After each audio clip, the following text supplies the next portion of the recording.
Excitingly, new details about the upcoming version 5.0 have been leaked, and we have a lot of interesting information about not one but three new Natlan characters.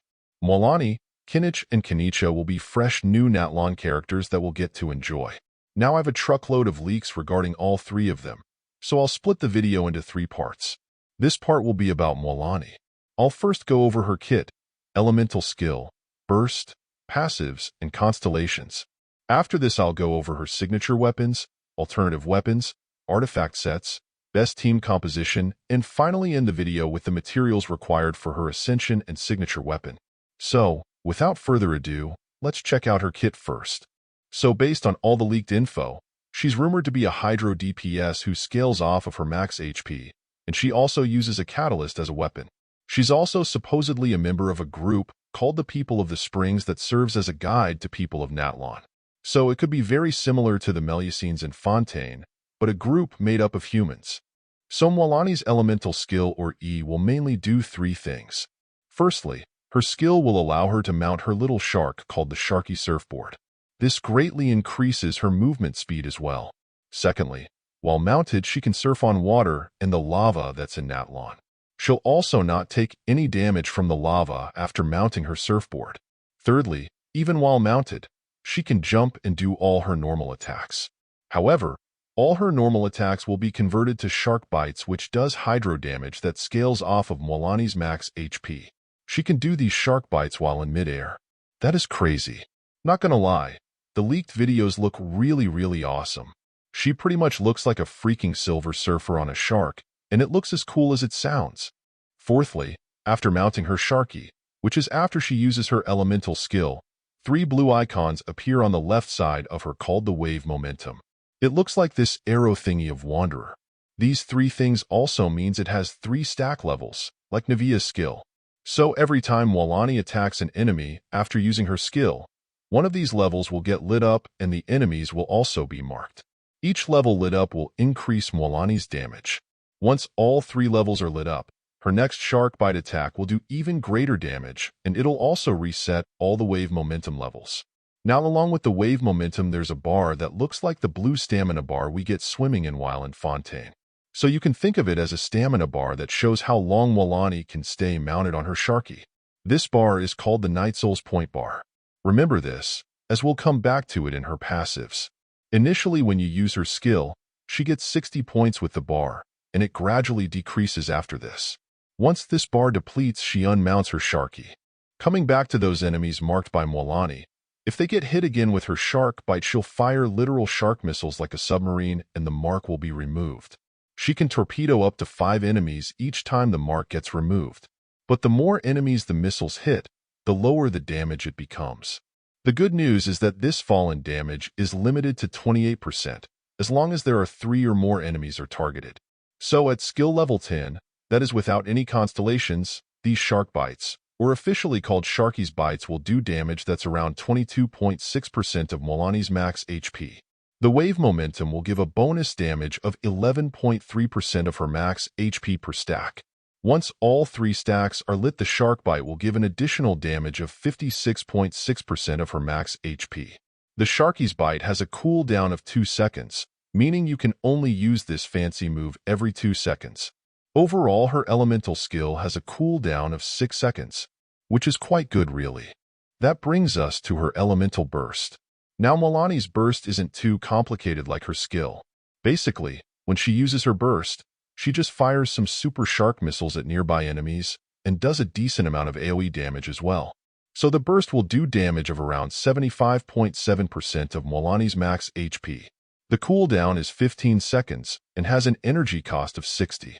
Since her main damage comes from her elemental skill and the skill itself has a very short cooldown, you guys won't have to worry too much about getting high ER or anything to keep her burst up at every rotation. With Mualani's first passive active, anytime she uses max stacked shark bite attack, it generates a floater that can be picked up. So picking it up will restore 22 Night Souls points. But only one floater can be created like this. You can't create multiple of these by attacking more enemies. With her second passive active, when a party member activates a Night Soul burst, Mualani's elemental burst damage gets increased. Her burst can increase up to 3 times, which will give her 20%, 30%, and 40% more burst damage. These percentages show how much of her max HP it scales off. If you're wondering what Night Soul is, well, think of it as a new gameplay mechanic that is exclusive to Natlan, just like how Fontaine got that Ujiya and Numa mechanic. So remember when I said, when Mualani mounts her Sharky, the Night Soul's point bar starts to deplete. Yes, so with her third passive active, if she's in an area full of lava, and her Night Soul's bar completely depletes, she starts to consume these lava to maintain her Sharky mount. Pretty cool, am I right? This next part of her third passive is a bit tricky, but hear me out. So in Natlan, one of the new gameplay mechanics is called Night Soul Transmission. This can be used by Natlan characters, and different characters will have different effects or reactions to this mechanic. Example, some characters like Kachina, who I'll talk about in the next video, will get a 20% geo damage bonus. For Mualani, if the active character is swimming, jumping, using certain talents, or at a certain height, switching to Mualani will instantly make her mount her Sharky. She'll get around 40 Night Souls points like this, and this can be triggered every 10 seconds. On top of all this, her passive 3 will also reduce Night Soul point consumption by 25% when on water while in Natlan. Outside of Natlan, her passive 3 will also reduce the consumption by 65%. With her C1, her Night Soul consumption is reduced by 70% while not in combat.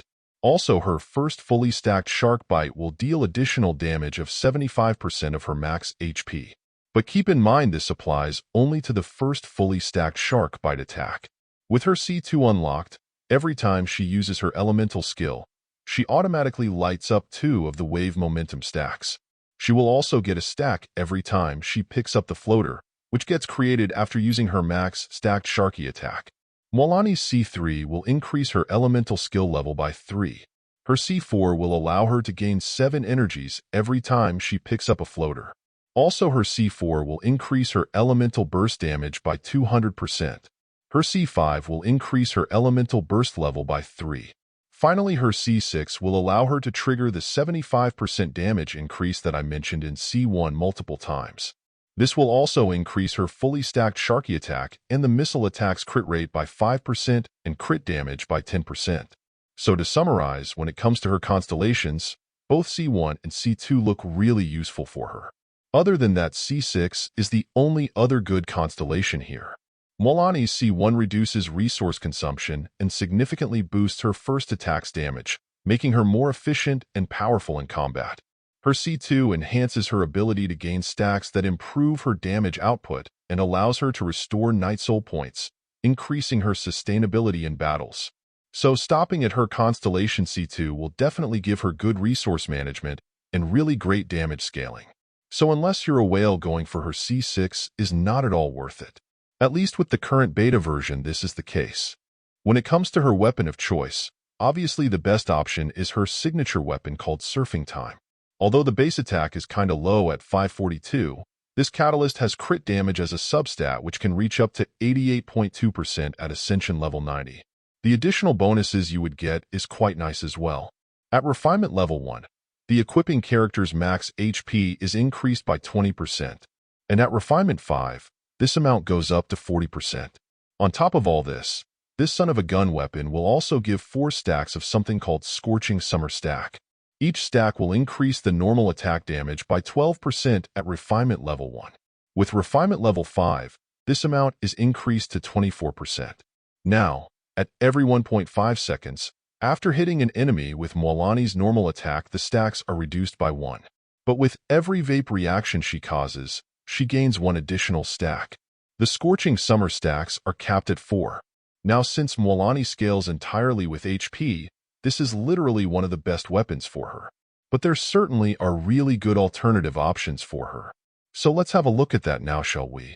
Since Mualani scales off of HP, any catalyst that can give her both HP and crit stats would be fine. So in terms of 5-star options, the next best weapon for her would be the Nouvelette's Tome of Eternal Flow.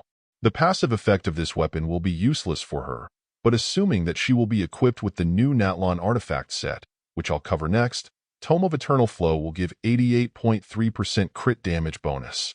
Since she'll be getting a lot of crit rate with the artifact set, theoretically speaking, Nouvelette's Tome is the next best option after her signature weapon.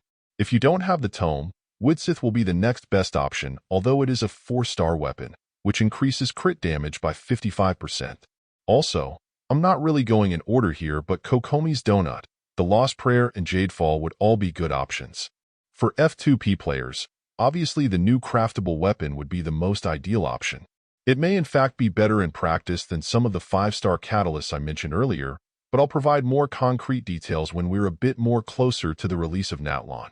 A bit of testing is needed to say which weapon is the best for Mualani, so stay tuned for that.